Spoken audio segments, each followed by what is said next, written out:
Well, it's winter's winding down and it's about turkey time around here. And so we're kind of looking back at some of our hunts from last spring, and man, this one is really, really special.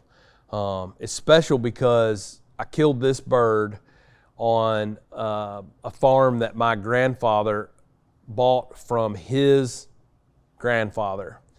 So the story on this farm, it's up in Jackson, Tennessee, and the cool part about this farm is that my great-grandfather built the house, built the barn. This was where he lived, where he made a living. And in the Great Depression, 1929, he lost this farm, couldn't pay for it, and gave the keys to the bank and said, you know, I'm sorry, but I can't keep paying my note. And the farm sat empty for several years, and he actually moved his family into government housing, and the farm sat empty for several years. And the story gets told through my family that one day this banker lady came to the place, the apartment there that this would be my great-great-grandfather lived, and knocked on the door and said, "Is Mr. Garey there?" And they said yes, and she came in and she handed him the keys to this house and to the gate, and she said, "Mr. Garey," she said, "there's not anybody in this part of the world that can afford to buy that farm. And we've talked about it in the loan committee, and we think you need to move your family back to that farm because there's a house on it, and you need to, you know, raise some crops and go back to taking care of your cows and just run that farm and pay us what you can when you can." And he did.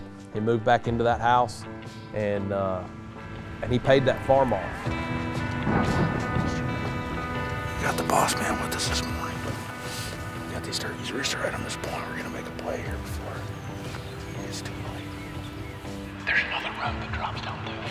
The weather was just horrible. I mean, we got up that morning and it was red and yellow and lightning all over the radar, and we thought it's probably a morning you want to sleep in, but gotta just go. Gotta just get up and go.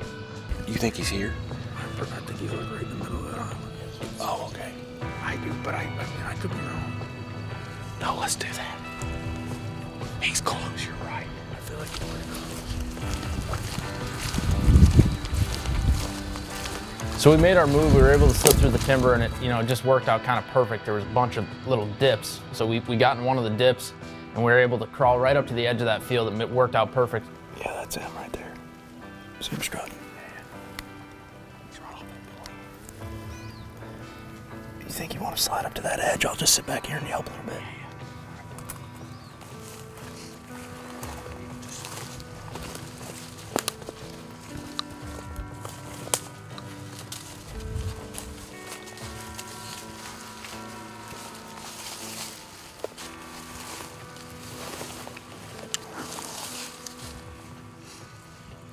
Slid up, got in position, and watched him fly down. He had about 8 hens with him.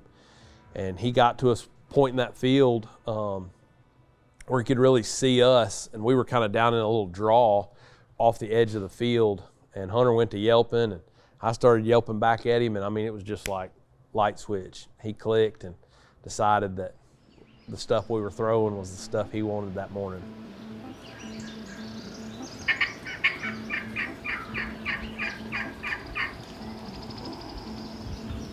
There's like 3 other birds with him, and he's man walking this way.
Oh yeah, dude.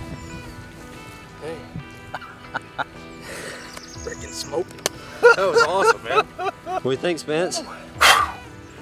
Wow, that's fantastic. That's the first bird I've killed on this farm. Is it really?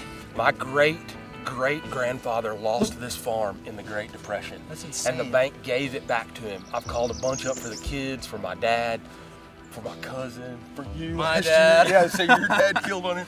That's Man. the first one. And he closed in. I guess I shot him at about 25 yards. And as I, got up there to him and looked at him, it was just it was really, really cool. Kind of a surreal feeling to think about the fact that, in the 20s, my great-great-grandfather lived and worked in that dirt. And there were no turkeys back then and almost no deer back then, but that particular ground meant something to him. It meant enough to him that he gave it back to the bank when he couldn't pay for it. And then when the bank gave it back to him, he stuck with it and made it work. And, you remember turkeys for various reasons, but that's one that I'll remember because there was a lot of hard work, a lot of blood, sweat, and tears that went into providing an opportunity to shoot a turkey on that dirt. And so to Papa Garey, I say cheers. You're a good man.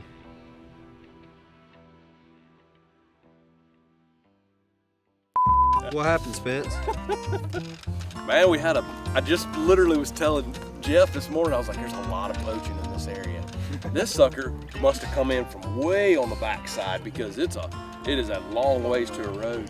And I don't know how he didn't booger the birds because this was where I had them pegged as being struck. I think they were right in here, so still. Or right on the here. roof. You got pretty close. Looks like a dang oscillated decoy, doesn't it? That's So what they call it.